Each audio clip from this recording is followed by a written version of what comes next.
Manchester United are holding meetings to discuss their transfer plans. Luke Shaw injured again. Leny Yoro could be set for his debut against Arsenal tonight. Transfer priorities are revealed. Possible Bayindir replacement with more stories of a potential January exit. New contract, loan offers, loads to go through today and a rundown of all the latest Manchester United news and transfer news that will keep you right up to date with everything. Welcome to Man United Review. My name's Jamie. Before we get into it, please smash a like on the video. Let's jump straight into it. So firstly, kick off with some positivity. So Mazraoui wins United Player of the Month for November. I think well deserved. He has been absolutely outstanding for his performances this month, not just under Amrin but under Ruud as well. So I think he's been well deserved, by far the best player in our team over the last few weeks as well. So well done, fair play, congratulations to Mazraoui. Now, just like water is wet, Luke Shaw has got injured again. I'm not surprised. I think anyone that's shocked that he's come back for maybe 3 substitute appearances is now potentially out again for a few weeks with a different injury as well. I just feel at this stage, a bit sorry for Luke Shaw because it's, he's clearly not doing it deliberately. His body is just not capable, I don't think, of playing top level football and coping with the demands of being a professional player anymore. But so he posted the following on his Instagram saying, "Hi guys, it's hurting a lot to have to write this. I really thought I would get through my recent struggles and was on a positive path going forward. But unfortunately, I've had a small setback. I've been through a lot and had a lot of ups and downs, but this has definitely been my toughest period. I'm absolutely devastated. It's extremely tough to come to terms with reality at this moment in time. I understand there's going to be people frustrated, angry, disappointed, and I understand all of that, all that. There is no one feeling more than me at this moment in time. But what I can promise is I will do everything I can to come up better soon to help this club achieve its ambition this season. Thank you to everyone for the support. It really doesn't go unnoticed, and I really do appreciate it." So that's what he posted on his Instagram, and like I said, I don't necessarily blame the player. I blame the people that gave him the 5-year contract, though, after his injury record, because that was up there with one of the, we did the same with Phil Jones and we learnt nothing. We learnt zero from giving Phil Jones a new contract when he was injured all the time. We did exactly the same with Luke Shaw. He was injured all the time, but yet we still gave him a 5-year contract as well, not just like a 2-year one or something, a 5-year contract. He's still got like 2.5 years left on that as well. He's on about £200,000 a week. We're not going to be able to sell him. The only kind of thing is, I'm actually genuinely worried that he might have to retire because, he clearly can't cope with the demands. If you haven't played football since February and then you go to the Euros, play, a game and a half, because he didn't even play 90 minutes for England and then came back for United. He's made 3 substitute appearances and he's out again. So really frustrating. And the thing that I am actually, annoyed about is Martinez's stupid yellow card at the weekend, because now we've not got him and Luke Shaw for the weekend, for the game tonight, but it is what it is. Rob Dawson said Luke Shaw's injury is a new muscle injury rather than a reoccurrence of an old problem. He is expected to be out for a few weeks. So it's, like I said, it's a new injury, which is gutting. And then United Scout said Luke Shaw is said to be described as broken regarding his body. More tests will take place soon. Club sources say no surprise that he's had another injury. So they're obviously clearly aware of this in the club as well. And it's just one of those, expected. I did a joke the other day on a video and I said, how many games would Mason Mount or appearances will Mason Mount make before he gets injured again, just as a bit of a laugh. I said 3. I should have said the same for Luke Shaw because he's made the 3 appearances and out again. Really annoying, but not we can do about it. It is what it is. Let me know what you think about that in the comments. Now, let's move on to some kind of team news for tonight. So Leny Yoro travelled with Manchester United squad to London, so potentially could see a debut for Leny Yoro tonight. Whether he's going to start or not, we're not obviously sure at this moment in time.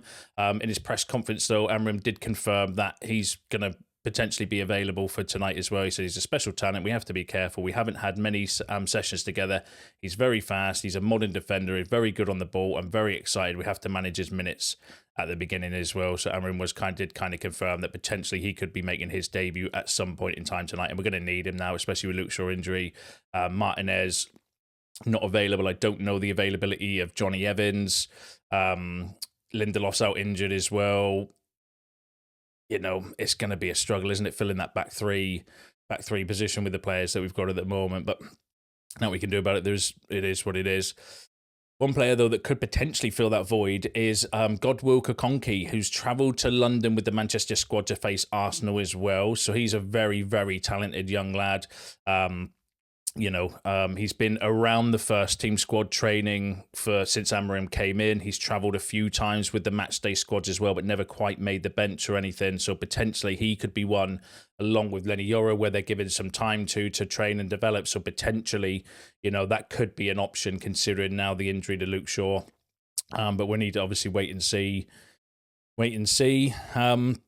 Obviously, the other kind of thing is that we've got Harry Maguire back as well, so potentially he could be coming in. And just on Maguire, Samuel, like I said, that Harry Maguire is hopeful United will extend his contract. So the situation with Maguire, you might already know this, but he's out of contract in the summer as it stands, but United do have a +1 option on his contract, and the feeling is that United might do that.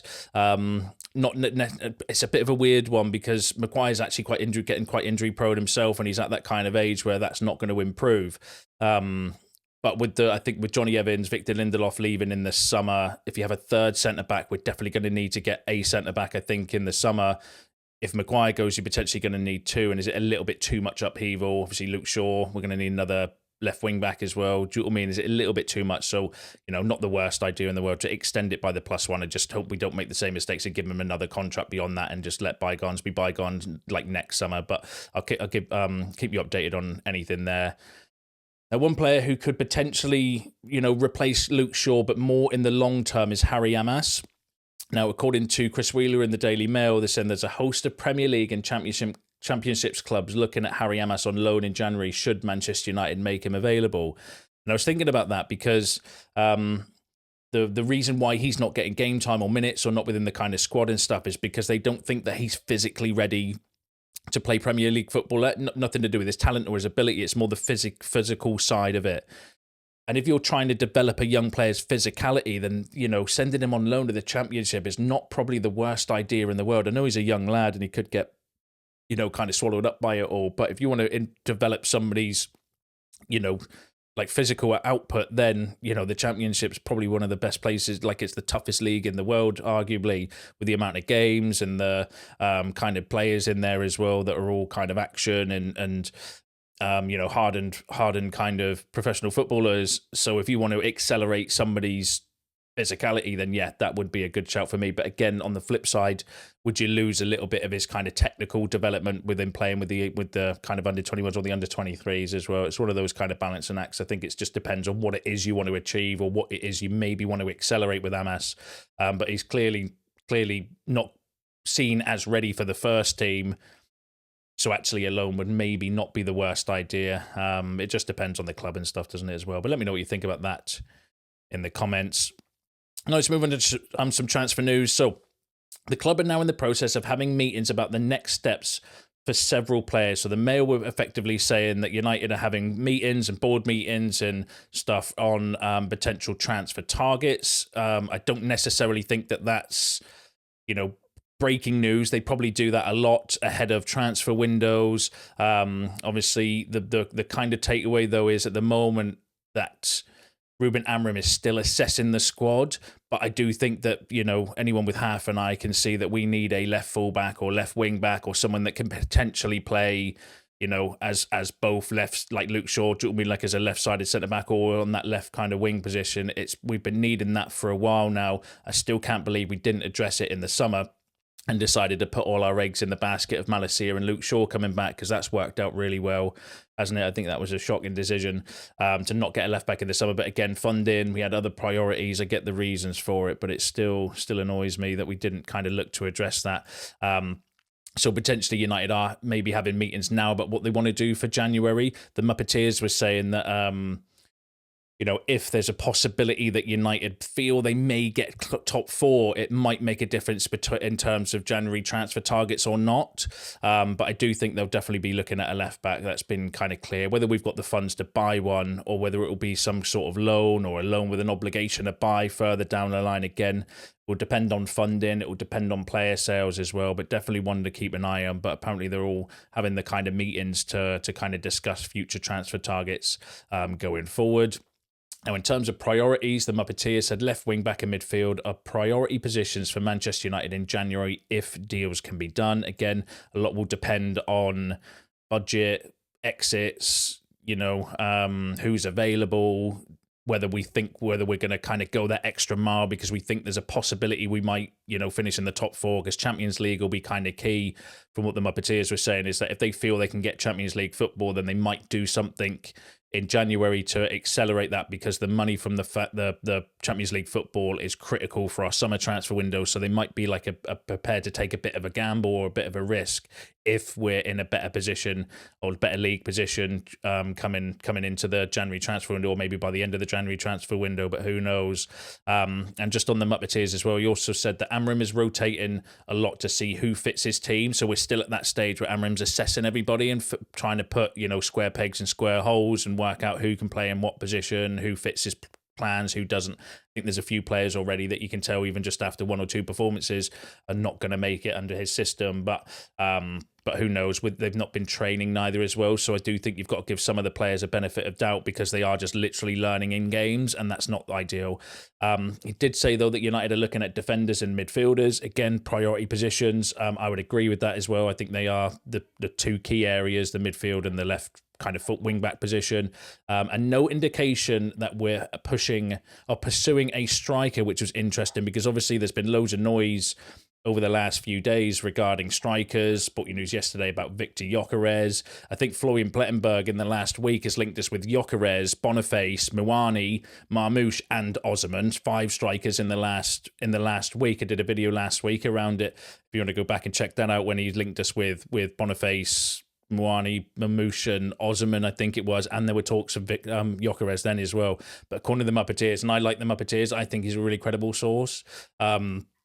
No indication we're looking at a striker, and with our strikers actually scoring goals now, is it going to be a priority position? Because I actually think that forward area, you've got a lot of rotation options that you can do. Yes, we might want to upgrade a few players. And yes, if Anthony goes, then we're probably going to need a replacement. We'll need somebody else to kind of compete with Ahmed on that right wing back. So there are kind of a few areas there. But actually, if Højlund carries on scoring goals and Xerxes chips in with goals and Rashford still continues scoring, we've got Obi Martin coming through as well. I've got a little update on him coming up at the end. It'll be massively exciting young player. Is striker a priority? I don't necessarily think that it is.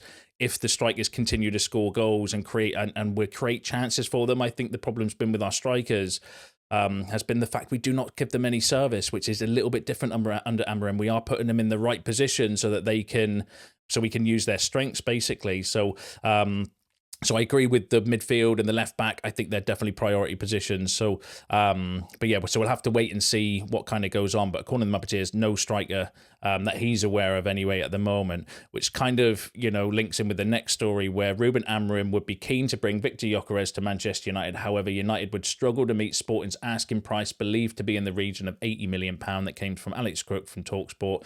Not the most credible source, so I would say to take that with a pinch of salt. But the point in that story is if we've got other transfer priorities, left back, midfield, centre back, I think are going to be the priorities. Maybe a right wing back or another kind of attacking forward, not necessarily a striker. £80 million or it's between 60 and 80, depending on which story you believe with Gyökeres. Is that a priority? I don't think it would be a priority, but I think a lot may depend on how the strikers do between now and the end of this season, because I think that's a summer issue, the striker situation. But let me know what you think in the comments. And then in kind of stark contrast to that story, Ebola was saying Manchester United have not made contact to sign Victor Gyökeres. So again, loads of stories going around. We had Plettenberg yesterday saying concrete talks and contact made. Do you know what I mean for Gyökeres? Ebola today saying no contact made. So it's just a case of who you kind of believe, isn't it, with those stories. But let me know what you think about that in the comments.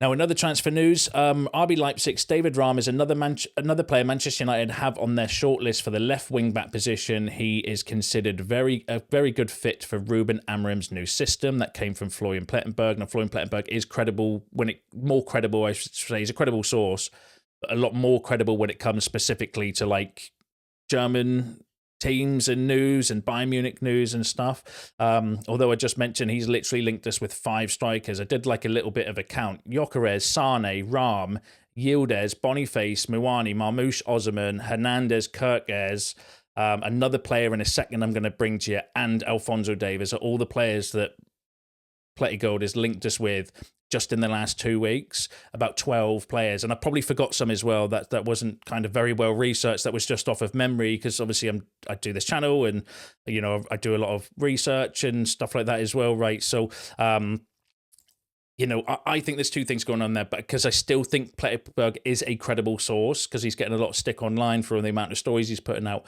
I just think United are scouting a lot of players. That's it. I think we are scouting a lot of players. We're looking at a lot of players because the Muppeteers were saying that effectively we're drawing up a short list of players, and that short list might be 10 players for each position that we're looking for. And then with the meetings that we're having, as it says they're going to kind of whittle down those 10 players down to maybe 5, and then present that to Amram, and then Amram will pick which one they want, and then they'll sit down and discuss, and they'll go through like their order of 1, 2, 3, 4. So actually, you know, the fact Florian Plettenberg is linking us with a lot of players is probably true, because I think we are probably scouting a lot of players in the positions that we want: midfield, left back. You know, I don't necessarily think we are looking at a striker, but at the time, you know, before Amram came in, yes, maybe we were looking at strikers as well. So, so just to kind of clarify that, because I know there's a lot of you know, Plettenberg's getting a lot of stick online, basically because of the amount of players that he's linking us with, which is fair. But I do think we also are scouting a lot of players. Now, going back to David Raum, he's an interesting option. 26-year-old. He's currently missed the last 10 games, though, for RB Leipzig with an ankle injury, but his previous injury record is pretty outstanding. So it could just be one of those unlucky kind of moments. So if you can see on there, you know, apart from this season, he's literally only missed 1 game a season for the last like 5 or 6. So, you know, his injury record is elite when it comes to that. But obviously there is a concern with him being out, currently injured with an ankle injury. Only played 9 games this season, 1 assist. Last season, though, 40 appearances, 3 goals, 13 assists. So he is a really kind of talented player. Would fit the mold if you want a... Because I think with the left-back position or the left wing-back, we need a ready-to-go player. And a lot of the other areas, we are looking for those young, up-and-coming, developmental-type players. But I think with the left wing-back, we need somebody ready to go, in my opinion, because we need a first-teamer. We need someone that can come in with experience, maybe a bit more experience, but not, you know, the wrong side of 30, like we've been making mistakes in the past. So he would kind of, if you wanted somebody like that, it would fit the bill. You know, not necessarily a developmental one, but somebody that can come in and pretty much do a job straight away. Interesting option. You know, for me personally, though, I think some of the other left backs that we've got on our kind of list, I would put up slightly above Raum, but, you know, availability, cost. We've got the links there with Christopher Vivell as well, who will probably know a little bit more about him. So definitely a name to keep an eye on and add to the kind of potential list, in my opinion. But let me know what you think about that in the comments. And then final midfielder Antonio Milambu is considered a future transfer target for Manchester United. He's been on the club's list for a long time. He has been discussed internally multiple times and continues to be monitored. United have gathered information on him, and he's on their shortlist for the summer. Again, came from Florian Plettenberg. Again, could be one of the players that we are just scouting at the moment, because we're looking at a multiple of players. I think we've got a big scouting network or scouting going on at the moment, looking at loads of players, and then they're going to whittle that list down. So we are probably going to get linked with a lot more players, because I think we are, well, clearly we're going to be scouting players. But there's no kind of concrete moves or concrete kind of, you know, yes, we're definitely in for this player and so on. But would be an interesting profile. 19 years old, Dutch attacking midfielder, 16 appearances, 6 goals, no assists this season. Not seeing a lot of him, being honest with you. So if you know more about the player, or if I'm wrong, correct me in the comments. All right, because when I was watching his highlights and stuff, I didn't think he looked all that, to be honest. I was thinking, well, I've seen better, you know, potential prospects in the youth team, being completely honest with you. But that's just going off of a small, like, I've reviewed all of his data, which I like to do, but then, you know, going off of his highlights, I was like, well, he looks okay, but nothing more than that in my personal opinion. But let me know. I'd love to know in the comments if I'm wrong. Let me know if he is actually an exciting player or somebody that you think would do a good job at United. Let me know down below. But what I was thinking, I was like, well, I'd rather promote someone from the youth team, being perfectly honest with you. But again, one to keep an eye on. Let me know what you think in the comments. And then obviously I brought you news yesterday regarding Bayindir. Manchester United are assessing their goalkeeper option in case Altay Bayindir leaves during the January transfer window. Bayindir is known to want more first team football. United would prefer to wait until the end of the season to replace him, but will be ready to move in January if needed. And obviously I brought you that news yesterday from Florian Plettenberg. And then that's they were also suggestions that Manchester United are looking at young goalkeeper alternatives to Tom Heaton and are keeping an eye on Sunderland's Anthony Patterson. Came from the Daily Mail. He's a player actually that we've been linked with a few times. I live in the Northeast. I've got friends that are Sunderland season ticket holders, so they say he's a good keeper. So definitely an interesting option and one to keep an eye on.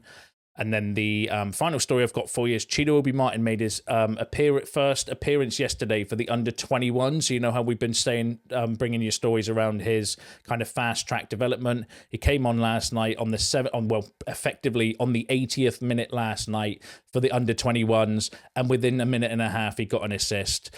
He nearly got another one as well towards the end of the game. He is a phenomenal talent, absolutely unbelievable talent. He's on the fast track to potentially the first team if he keeps developing the way that he is. He looks absolutely outstanding. So that was why I was saying before around the striker situation. If you've got a young 16-year-old like that, excuse me, coming through the ranks, you know, is striker a priority position? I'm not so sure that it is at the moment. As long as our current players can keep scoring, obviously they don't improve under Amrim, then yes, striker would definitely be a priority position, in my opinion. But let me know what you think in the comments. Let me know what you think about all the other topics discussed in today's video, because that's you all up to date with the latest Manchester United news and transfer news. Don't forget to smash the like on the video on your way out. Subscribe to the channel if you're new. See you in the next one.